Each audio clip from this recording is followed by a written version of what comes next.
عید الفطر کے لیے یاد رکھیے کسی میٹھی چیز کے کھا کر عیدگاہ جانا یہ سنت ہے. آپ صلی اللہ علیہ وسلم عید الفطر کی نماز کو عیدگاہ جاتے تو 1 کھجور 3 کھجور 5 کھجور طاق عدد میں کھجوریں کھا کر نکلتے ہیں. یہ بھی ایک عجیب بات ہے کہ امت مسلمہ کے بہت سے لوگ عید کے دن بھی روزہ رکھتے ہیں نا, فجر سے لے کر عیدگاہ جانے تک روزہ. یہ کون سا روزہ ہے مجھے تو نہیں پتا, اور روزے کی کون سی قسم اتنی شارٹ وہ بھی میرے کو پتا نہیں اسی کو کہ کہاں سے آئی ہے. عیدگاہ جاتے بولے وہاں جا کے روز, جبکہ رسول اللہ صلی اللہ علیہ وسلم عید کی نماز کو جانے سے پہلے میٹھا کھجور کھا کر جاتے, اور آپ عید کی نماز عموماً جو اشراق کے فوراً بعد پڑھا دیتے. مطلب فجر ہوتی, گھر آیا, کھایا اور گئے, اشراق مطلب سورج نکلا اور نماز ہوئی. بالکل جیسا کہ آج بھی حرمین میں اور گلف جو خلیجی ممالک میں ہوتا ہے فوراً, بلکہ فجر کی نماز کے 20 منٹ بعد عید کی نماز کھڑی ہو جاتی ہے. بس اسی طرح اندازہ لگائیے آپ کئی کا روزہ یہاں 8-9 بجے نماز ہو رہی تو بولے روزہ رہنا, اور پھر رکھتے ہیں, پھر وہ روزے کو کھولتے ہیں شرک میں. یہ کیا ہے؟ آپ سنت یہ کہ کھجور سے وہ کیجیے. تو عید الفطر کو کچھ کھا کر جانا سنت ہے, عید الاضحیٰ کو آ کر کھانا سنت ہے, ٹھیک.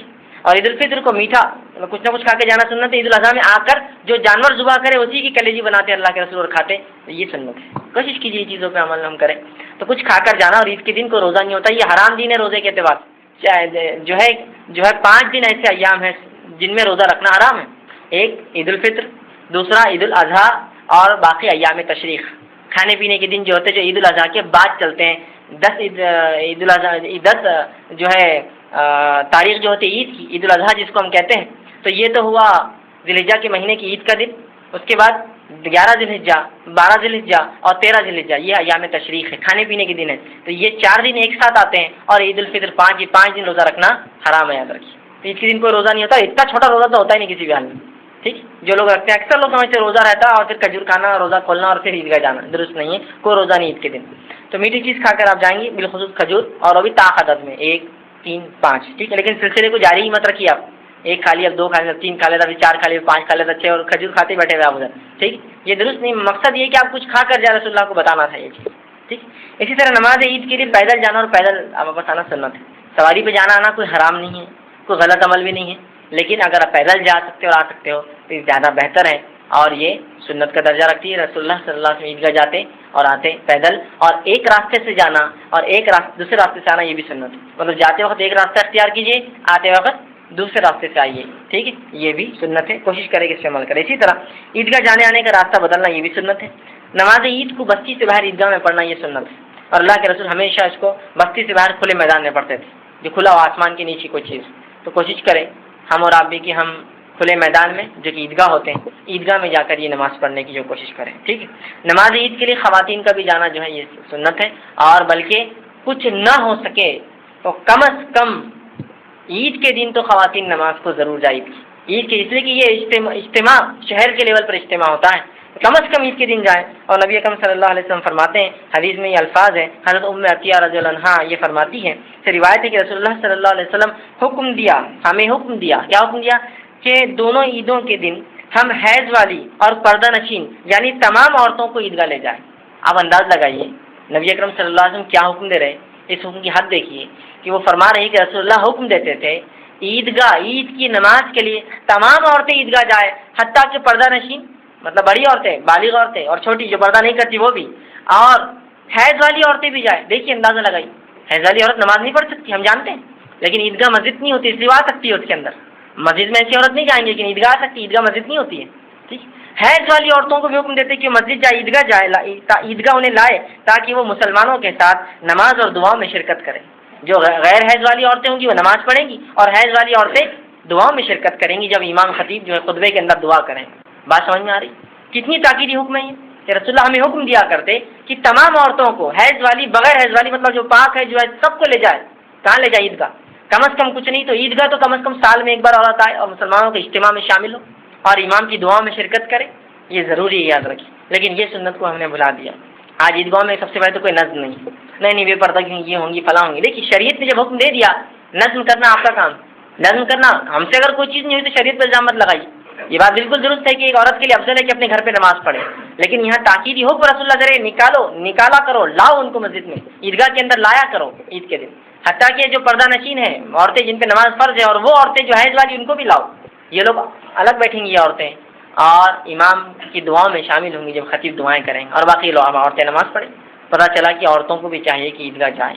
یہ عجیب بات ہے, جو سنت ہے اس کو تو ہم چاہتے ہیں کہ عمل نہ کریں، اور جو غیر سنت چیزیں اس پہ دیکھیے کس حد تک عمل چل رہا ہے کہ اس کی کوئی انتہا نہیں، بلکہ کبھی کبھار لگتا ہے کہ وہ غیر سنت چیزیں ہی دین ہے، اور جو سنت ہے وہ شاید دین کا کبھی حصہ تھی نہ کبھی رہیں گی، اس حد تک ہم نے سنت کو مسخ کر دیا، مار دیا، ختم کر دیا۔ تو عید کے دن یاد رکھیے یہ سنت ہے کہ رسول اللہ تاکیدی حکم دیتے کہ عورتوں کو بھی لایا جائے، ہر عورت عیدگاہ میں شامل ہو تاکہ وہ خطیب کے ساتھ جو ہے مسلمانوں کے ساتھ رہے، ان کے ساتھ نماز پڑھے اور ان کی دعاؤں میں شرکت کرے۔ بلکہ رسول اللہ صلی اللہ علیہ وسلم عید کی نماز پڑھاتے، مردوں کو خطبہ دیتے، چونکہ انتظام نہیں تھا، عورتیں پیچھے ہوتی تھی، سنیں پھر پیچھے جاتے تھے اور عورتوں کو الگ سے واضح نصیحت کرتے تھے، پہلے مردوں کو کرتے تھے پھر عورتوں کو بھی کرتے تھے، دونوں کو کرتے تھے، اندازہ لگائیں۔ اس سے پتہ چلا اگر خطیب انتظام نہیں ہے مائک کا تب بھی وہ بلا سکتا ہے، الگ سے ادھر ایک خطبہ دیں گا، ادھر ایک خطبہ دیں گا ان کے لیے، ٹھیک ہے؟ تو یہ بڑی اہمیت ہے اس کی، ٹھیک ہے؟ اسی طرح عید کی نماز کے لیے کوئی اذان نہیں ہے، کوئی اقامت نہیں ہے، اس سے پہلے کوئی سنت نہیں ہے، اس کے بعد بھی کوئی سنت نہیں ہے، ٹھیک ہے؟ اسی طرح جو ہے عید کی نماز کے بعد خطبہ دینا جو ہے مسنون ہے، پہلے نماز پڑھی جائیں گی بعد میں خطبہ ہوگا، یہ مسنون ہے، لیکن یہ سنت بھی آج ہم نے چھوڑ دی، خطبہ پہلے ہوتا ہے، عید کی نماز بعد میں ہوتی ہے نا، خطبہ بلکہ بعد میں بھی ہوتا ہے اور پہلے بھی ہوتا ہے، عید کی نماز سے پہلے خطبہ چالو ہو جاتا ہے، ایک ڈیڑھ گھنٹہ چلتا ہے، اس کے بعد عید کی نماز ہوتی ہے، پھر ایک عربی خطبہ ہوتا ہے جو اوپر ہوتا ہے، ٹھیک ہے؟ اور اس کے لیے بھی ممبر بنا دیا، اس پہ چڑھ کر دیتے ہیں، درست نہیں ہے، بغیر ممبر کے آپ رہیں گے، اس لیے کہ مسجد نہیں ہوگی، وہ کھلا میدان ہوگا جہاں کچھ نہیں ہوگا اور آپ نیچے کھڑے کر بات کریں گے، بہرحال ٹھیک۔ تو یہاں جو ہے بعد میں جو ہونا چاہیے اس کے لیے، ٹھیک، تو یہ چند باتیں بہرحال عید کے تعلق سے تھی۔ عید کے تعلق سے یہ بات بہت ہوتی ہے کہ اس کی نماز کا طریقہ چونکہ عام نمازوں سے تکبیر کے اعتبار سے مختلف ہے، تو عورتیں بڑے کنفیوز آتی کہ وہ تکبیرات کا ہم کو نہیں سمجھ آ رہا کیسے کرنا، تو جس کو دیکھیے نہیں سمجھ میں آ رہی بات، تکبیرات سنت ہے، اگر نہ بھی دی جائے وہ زائد تکبیرات تو نماز ہو جاتی ہے، 2 رکعت آپ گھر میں نفل نماز جیسی پڑھتے ہیں پڑھ لیں، نماز ہوگی عورتوں کی۔ کنفیوز ہو جاتی ہے عورتیں کتنے وہ کرنا، وہ ہاتھ بھول جا رہی میں کتنی بار اٹھانا، وہ 7 بار یاد نہیں رہنا، وہ 5 بار بات کر نہیں رہنا، 12 تکبیریں زائد ہوتی ہے عید کی نماز میں، اب وہ بھول جا رہے 7 کیسی کرنا اور کب کرنا اور 12، سمپل ہے، یہ سنت ہے، چھوڑ دیجیے تکبیرات، 2 رکعت جیسی آپ نفل نماز پڑھتے پڑھ لیجیے، عید کی نماز ہو گئی، ٹھیک ہے؟ اتنا آسان ہے، اور جس کو معلوم ہے طریقہ وہ طریقے کے مطابق پڑھے، جس کو آپ کو مطالعہ کرنا پڑے گا، میں 2 منٹ میں نہیں بتا سکتا ہوں، ایسا آپ پھر بولیں گے، پھر کنفیوز سوال آئیں گا، پھر سے بتاؤ بہت مشکل ہو جاتی ہے۔ کچھ باتیں ایسی ہوتی ہیں جو ہم کو سیکھنا پڑتی ہے، پڑھنا پڑتا ہے، کھڑے ہو کر عمل کر کے پریکٹس کر کے سیکھنا پڑتا ہے، وہ بتانے سے کبھی کبھار نہیں آتی ہے، سمجھ میں بھی نہیں آتی ہے، ٹھیک؟ تو آپ کوشش کریں کہ ان چیزوں کو پڑھیں، اس کا مطالعہ کریں، ان کو سیکھنے کو، جیسے بہت سی بار لوگ ہوتے تراویح پڑھ کر بتائیے، پچھلی بار سوال آتا ہے آپ 2 رکعت پڑھ کے مسئلہ ہی حل کر دیجیے نماز۔ سب سے پہلے یاد رکھیے عید الفطر اور عید الاضحیٰ کے اندر یاد رکھیے ہمیں جو کام کرنا ہے، یاد رکھیے وہ یہ ہے کہ چاند دیکھنے سے تکبیرات کا اہتمام کرنا ہے۔ صحابہ جب عید الفطر کا چاند دیکھ لیتے تو تکبیرات کا اہتمام کرتے، مطلب اللہ کا ذکر بیان کرتے، اللہ کی بڑائی بیان کرتے، اور یہ کب تک کرتے؟ عید کی نماز تک کرتے، ٹھیک ہے؟ تو یہ کام مجھے اور آپ کو بھی کرنا ہے۔ اور اگر عید الاضحیٰ کی بات کریں جو اس میں فرق ہے وہ یہ کہ عید الاضحیٰ میں بھی آپ کو ذی الحجہ کی 9 تاریخ سے لے کر تو 13 تاریخ تک تکبیرات کہنا ہے۔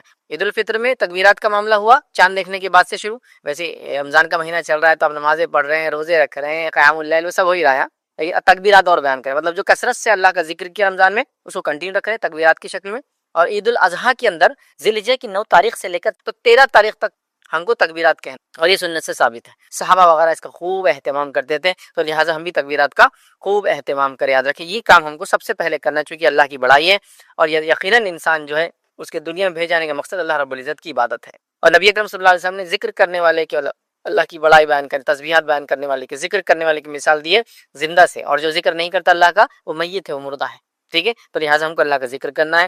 نبی اکرم صلی اللہ علیہ وسلم کے تعلق سے آتا ہے کہ آپ صلی اللہ علیہ وسلم عید الفطر کے یوم جو ہے نکلتے تو تکبیرات کہتے یہاں تک کہ عیدگاہ میں آ جاتے اور نماز ہو جاتی ہے، تو جو نماز ہو جاتی ہے تو تکبیرات ختم کر دیتے۔ یاد رکھیے سلسلہ تو احادیث صحیحہ کی روایت ہے، تو آپ صلی اللہ علیہ وسلم اس عید میں یاد رکھیے تکبیرات کہتے، اور خاص طور سے عید کی نماز کو جب جاتے تو راستے میں آپ کہتے جاتے اور جانے تک کہتے، اور اس کے بعد جو ہے جب نماز ختم ہو جاتی تو اس کے بعد تکبیرات نہیں کہتے، ٹھیک ہے؟ اسی طرح نبی اکرم صلی اللہ علیہ وسلم سے عید کی مخصوص تکبیرات لفظاً ثابت نہیں کہ اللہ کے رسول صلی اللہ علیہ وسلم یہ پڑھتے تھے، لیکن تابعین کی اور صحابہ کی بھی کچھ اقوال اور تابعین کی موجود ہے، جس میں سب سے مشہور تکبیر جو ہم پڑھتے ہیں وہ تکبیر ہے، یاد رکھیے اللہ اکبر لا الہ الا اللہ اکبر وللہ الحمد۔ یہ تکبیر جو ہے جو ابراہیم نقی رحمۃ اللہ علیہ ان سے یہ تکبیر ثابت ہے، اور یہ سب سے مشہور ہے، سب سے زیادہ لوگ یہی تکبیر کو آج دنیا بھر میں کہتے ہیں، چونکہ نبی اکرم صلی اللہ علیہ وسلم تکبیرات کہتے صحابہ نے کہا، لیکن کن الفاظ میں اور کیسے یہ پتہ نہیں، ہم کو ثابت نہیں، مطلب یہ کہ تکبیرات کہنا ہے آپ کو جو بھی کہہ سکتے ہو، یہ تکبیر مشہور ہے، اللہ کی بڑائی بیان کیجیے، تسبیح، تمہید، تکبیر، تو یہ آپ بیان کر سکتے ہیں، جس میں سب سے مشہور اللہ اکبر لا الہ الا اللہ اللہ اکبر وللہ الحمد، یہ ثابت ہے جو کہ ابراہیم نقی رحمۃ اللہ علیہ سے ثابت ہے، یاد رکھے، تو یہ ہم کو کرنا ہے، یاد رکھے یہ کام مسلسل کرنا ہے۔ تو پہلا کام جس کو میں کہوں گا تکبیرات بیان کرنا عید کے دن، یہ کام مجھے اور آپ کو کرنا ہے ادا کی. دوسرا کام کیا کرنا ہے, ویسے میں دوسرا تیسرا ایسے نمبر میں نہیں, بس اب چونکہ بات کر رہا ہوں تو کہہ رہا ہوں, آگے ہو سکتا ہے کئی کام ایک کے بعد ایک آئیں گے, ٹھیک ہے. تو دوسرا کام جو ہم کریں گے یاد رکھیے عید کے دن, یاد رکھیے وہ یہ ہے کہ ہم عید کے دن کچھ مخصوص چیزیں جو سنت ہے وہ کرنے کی کوشش کریں گے, جس میں کئی باتیں میں ایک ساتھ اب رکھوں گا آپ کے ساتھ, جو کرنے کی ہم کوشش کریں گے. لیکن پہلے کیوں کہہ دے رہا ہوں سنت ہے, اگر کوئی کسی وجہ سے نہیں کر پائے تو پریشان ہونے کی ضرورت نہیں ہے. یہ وہ چیزیں جو واجب نہیں ہے, ٹھیک ہے, یہ سنت ہے, کر سکتے کرو, آسانی سے نہیں کر سکتے مت کرو. جیسے کہ مثال کے طور پر کیا کیا کام کرنا ہے. پہلی چیز یاد رکھیے ہم کو, عید کی نماز سے پہلے اگر عید الفطر ہے تو کھجور کھانا ہے, آڈ نمبرس میں 1 3 5 جو بھی آپ کھا سکتے, چونکہ ظاہر سی بات ہے ہر کسی کو کھجور ہمارے علاقوں میں ہم کو عادت نہیں ہوتی, اور کھجور گرم ہوتی ہے اپنی ذات سے. بہرحال جس کو جو جیسا جمتا ہے کرے. تو عید الفطر میں نبی اکرم صلی اللہ علیہ وسلم عید سے پہلے کھاتے اور کھجور کھاتے آڈ نمبرس میں, اور عید الاضحیٰ میں آپ عید کی نماز پڑھ کر آتے, جانور کو ذبح کرتے, گوشت کھاتے. تو عید الفطر میں عید کی نماز سے پہلے کھانا یا کوئی چیز میٹھا کھانا, اور عید الاضحیٰ میں عید کی نماز کے بعد کچھ کھانا, ٹھیک ہے. تو آپ یہ کر سکتے ہیں. آپ کو کہیں کھجور نہیں ہے تو کیا کریں بھائی, جو بھی ہے کھا کے جا سکتے عید الفطر میں. چلو میں نہیں کھا پایا, بھول گیا, روز کے روٹین بن گیا تھا, بھوکے رہنا چلے گیا, تو کیا غلط ہے؟ کچھ غلط ہے, اس لیے میں نے پہلے کہہ دیا سنت ہے. تو لہٰذا آپ کھجور کھا کر جائے اور عید الاضحیٰ میں آ کر جانور میں سے ذبح کر کے کرے. لیکن اب ہمارے پاس سسٹم یہ ہے کہ جانور میں حصہ ڈالتے, اب وہ خسائی ملتا, وہ کٹ کر آتا, وہ دوپہر کے بعد آتا, ٹھیک ہے. تو پھر وہ چھوڑ دے, اب آئے بات جو گھر میں وہ اب کھا لے, کوئی مسئلہ, ٹھیک ہے. تو عید الاضحیٰ میں بعد میں کھائے جو بھی کھانا ہے, میٹھا تیز کچھ بھی چلے گا, اور عید الفطر میں پہلے کھا لے میٹھا تیز کچھ بھی چلے گا, لیکن سنت کھجور ہے, ٹھیک ہے. تو عید الفطر میں پہلے کھا کر جانا, عید الاضحیٰ میں آ کر کھانا, ایسا میں بول سکتا ہوں عام زبان میں. اور اللہ کے رسول عید الفطر میں کھجور کھا کر جاتے, عید الاضحیٰ میں جانور کو ذبح کرتے, گوشت کھاتے. تو یہ کرنا چاہے تو ہم لوگ کر سکتے ہیں, آسانی ہے. کبھی گھر میں بکرا ہے خود ہی ذبح کر رہے ہیں, گھر کے ممبرس کر رہے ہیں, تو یہ سب آسان ہو جاتا ہے. بہرحال ٹھیک ہے.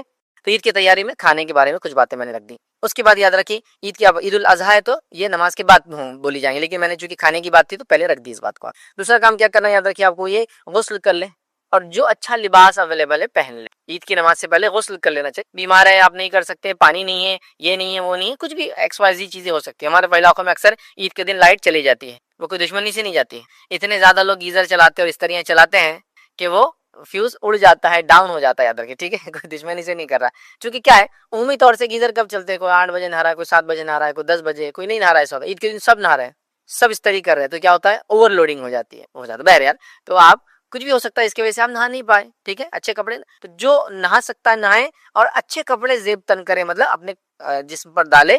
اچھے کپڑے کہہ رہا ہوں, نئے ضروری نہیں ہے, کیونکہ ہمارے پاس عید الاضحیٰ میں تو آج کل نہیں سسٹم ہے, لیکن عید الفطر میں تو خریدی کر کر کے برباد ہو جا رہے ہیں ہم, خریدی کر کر کے برباد. نیا شرٹ, نئی پینٹ, نیا کرتا یا نیا پیجامہ, نئی ٹوپی, نئی گھڑی, نیا یہ نیا, اتنا نئے کا ٹرینڈ چل گیا, نیا جوتا, نیا چپل, نیا ساکس, اتنا وہ ہے کہ میں نے دیکھا عید کے دن نماز سے پہلے انڈر ویئر بھی نیا اور بنین بھی نئی لا کے رکھی ہوئی رہتی. Every thing new. حدیث میں کہیں بھی نئے کا تذکرہ نہیں ہے. جو اچھا لباس ہے وہ زیب تن کرو. میرے پاس 2 کپڑے ہیں, 3 کپڑے, 4 ہے. جو بیسٹ ہے وہ یہ ہے, اس میں 1 پیون ہے, جو سب سے خراب والا ہے اس میں 10 پیون ہے, تو میں کون سے پہنوں گا؟ 1 پیون والا. یہ معنی ہے اس کا, بیسٹ جو اویلیبل ہے. میرے پاس کئی کپڑے جس میں 1 کپڑا ہے جو میں کبھی کبھار پہنتا ہوں, باقی کپڑے عام طور سے پہنتا ہوں, ان کا کلر ڈم ہو گیا, یہ اچھا ہے, تو یہ میرے لیے ہو گیا آج کا کپڑا. نیا کوئی ضروری نہیں, یہاں پر اتنا کمپلسری نیا کہ بہت سارے مولویوں کو تو میں نے یہ کہتے ہیں اللہ نے دیا تو نیا لینا ضروری ہے عید کے دن, کیا پتہ نہیں کہاں سے لائے. سب سے اچھا زیب تن کرنا ہے, کوئی نیا ضروری نہیں. بہرحال تو آپ غسل کریں, اچھا جو لباس ہو زیب تن کریں, مسواک وغیرہ کریں تاکہ منہ میں سے خوشبو آئے. اس طرح خوشبو اگر اللہ نے میسر کی تو خوشبو لگائے, تیل اگر میسر ہو تو بالوں میں تیل لگائے, ٹھیک ہے. تو غسل لیا, بالوں میں تیل لگایا, اس کے بعد خوشبو اگر خوشبو لگائیے, مسواک وغیرہ کی جو ہے, یہ سب سنتیں. کچھ بھی ایسا نہیں کہ آپ بولیں ارے میرے پاس تو خوشبو نہیں, تو کیا میں عید کو جاؤں نہیں جاؤں, کمپلسری رات بھر پڑے ہوئے کا وہ خوشبو کی دکان کے باہر کی, یہ خوشبو تو لے کے آنا ہے مجھے, یہ اتنا کوئی ہارڈ اینڈ فاسٹ چیزیں نہیں, ٹھیک ہے. تو بہرحال یہ سب کام آپ کو سنتیں عید سے, عید کی تیاریوں میں آپ شامل کر سکتے ہیں. اسی طرح یاد رکھیے عید کے دن عید کا پیدل جانا اور پیدل لانا یہ بھی سنت ہے, لیکن کوئی ضروری نہیں کہ آپ فالو کر پائے, کیونکہ آج کل شہروں کے حالات بڑے بڑے شہر ہو چکے ہیں, اور عیدگاہیں بھی اتنی دور دور ہو چکی ہے کہ جس کو کبھی کبھار پاسبل نہیں ہوتا کہ آپ پیدل آئے اور پیدل جائے. یہ آپ کی ایج, موسم اور سارے فیکٹرز کو آپ لیں, لیکن اگر سہولت ہے تو پیدل جائیے اور پیدل آئیے. نبی اکرم صلی اللہ علیہ وسلم خاص طور سے پیدل جاتے, پیدل آتے, حالانکہ آپ نماز کو سواری پر بھی جایا آیا کرتے تھے, عید کے دن نہیں کرتے. تو لہٰذا آپ کوشش کریں کہ پیدل جائے, پیدل آئے. پیدل جانے اور پیدل آنے میں تکبیرات کا معاملہ یاد رکھیں, خاص طور سے آپ ادا کرتے رہیں. اس کے بعد پیدل جانے اور آنے میں یہ خاص خیال رکھیں کہ اللہ کے رسول صلی اللہ علیہ وسلم کے تعلق صحابہ فرماتے ہیں کہ آپ جاتے ایک راستے سے اور لوٹتے اس راستے سے پھر نہیں, مطلب دوسرے راستے سے لوٹتے. تو کوشش کریں کہ آپ ایک راستے سے جائیں اور ایک راستے سے واپس آئے. اب ایک مرتبہ 2 چھوٹے بچے بات کر رہے تھے, میں نے سنا, ایک کہہ رہا تھا مسجد تو اپنے گھر کے باہر بازو سے, بولے اب ہم جائیں گے کون سے راستے سے, آئیں گے کون سے راستے سے. تو دوسرا بولنے لگا میرے پاس ایک آئیڈیا ہے, بولے اپن ادھر سے جائیں گے ایسا, بولے بازو سے, اور واپس ایسا گھوم کے آئیں گے, بولے دوسرے. تو 2 راستے ہو جاتے. تو پہلے والے نے بولا میرے کو تھوڑا سا یہ ذرا لمبا دکھ رہا، بولے میں بھی بتاتا بولے ایک طریقہ جانے. اپن جائیں گے بولے راستے کے یہ سائڈ سے، بولے جب مسجد جائیں گے اور آئیں گے تو وہ سائڈ سے ہوتا ہے نا راستے کا، وہ سائڈ سے گاڑی آتی جاتی وہ سائڈ سے جائیں گے اور آئیں گے. میرے کو لگ رہا ہے بولے یہ زیادہ بہتر ہے. بہرحال اگر بہت نزدیک وغیرہ ہے آپ کو جیسا کرنا ہے آپ کرے، لیکن کرنا یہ چاہیے کہ اگر آپ عیدگاہ وغیرہ یا مسجد جاتے ہیں، کبھی ہوتا ہے مساجد میں بھی نماز، بارش پانی وغیرہ حالات عید کا چھوٹا اور وغیرہ وغیرہ کئی چیزیں ہوتی ہیں، ویسے تو عیدگاہ میں ہی ہونا چاہیے نماز، یہ ایک الگ بات ہے، لیکن ضرورت پڑنے مسجد میں بھی ہو سکتی ہے. تو ایک راستے سے جائیے، ایک راستے سے آنے کی کوشش کریں، مطلب جس سے اللہ کے رسول جاتے اس سے واپس نہیں آتے، کوئی اور راستے سے یا کوئی اور ڈائریکشن سے آتے، یاد رکھیے. تو بہرحال یہ بھی آپ کر سکتے کریں جو چیز مناسب ہے حالات کے اعتبار سے کریں. ہمارے عیدگاہوں میں تو پولیس راستہ فکس کر دیتی ہے، ادھر سے جانا ادھر سے آنا، تو ظاہر سی بات ایک سے جانا اور ایک سے آنا ایسے سینس میں سے ہوتا ہے کہ جیسے ٹریفک ایک طرف سے جاتی آتے ہیں اور واپس آتے ہیں، لیکن الگ الگ راستے ذرا مشکل ہی ہوتا ہے. بہرحال جو آسانی کیجیے، یہ ساری چیزیں سنت ہے، یاد رکھیے، اسی لیے میں نے آپ کو یہ باتیں آپ کے سامنے رکھ دی، یاد رکھیے. اب آئیے آگے بڑھتے ہیں. یاد رکھیے عید کے اندر جو ایک کام اور کرنا ہے، یاد رکھیے اب عید کی نماز کو آپ جا رہے ہیں تو جانے سے پہلے ایک بہت امپورٹنٹ کام کرنا ہے، اور یہ عید الفطر میں اور عید الاضحیٰ میں آنے کے بعد کرنا ہے. تو ابھی خالی جانے سے پہلے والا رکھ دیتا ہوں، آنے کے بعد میں دیکھ. تو عید الفطر کے اندر جب آپ جا رہے ہیں تو جانے سے پہلے ایک اہم کام کرنا ہے، فطرہ دے دینا ہے. فطرے کا وقت چالو ہوتا ہے چاند دیکھنے کے بعد سے لے کر عید کی نماز کے پہلے تک. جس نے عید کی نماز سے پہلے فطرہ دیا اس کا فطرہ ہوا، جس نے عید کی نماز کے بعد فطرہ دیا اس کا عام صدقہ ہوا، اس کا فطرہ نہیں ہوا. جمع کرنے کے لیے تو آپ ایڈوانس بھی دے سکتے ہیں. روایتوں میں آتا ہے کہ صحابہ کے زمانے میں جمع کرنے کے لیے لوگ 1-2 دن ایڈوانس جمع کرتے ہیں. تو جمع کرنے میں کوئی مسئلہ نہیں، لیکن دینے کا ٹائم کب شروع ہوتا ہے؟ چاند دکھنے کے بعد سے لے کر عید کی نماز سے پہلے تک. تو اگر میں عید کی نماز 7 بجے پڑھا تو اس سے پہلے، کوئی 9 بجے پڑھا تو اس سے پہلے، کوئی 10 بجے پڑھا تو اس سے پہلے. میں کیوں کہہ رہا اتنا؟ ہمارے پاس عید کی نمازیں بڑی لمبی لمبی چل رہی بھائی. صحابہ عید کی نماز جلدی سے مکمل کر. بہرحال چلیے جو بھی ہے، تو اب عید سے پہلے دینا ہے فطرہ، اس بات کو یاد رکھیے، یہ امپورٹنٹ کام ہے، یاد رکھیے.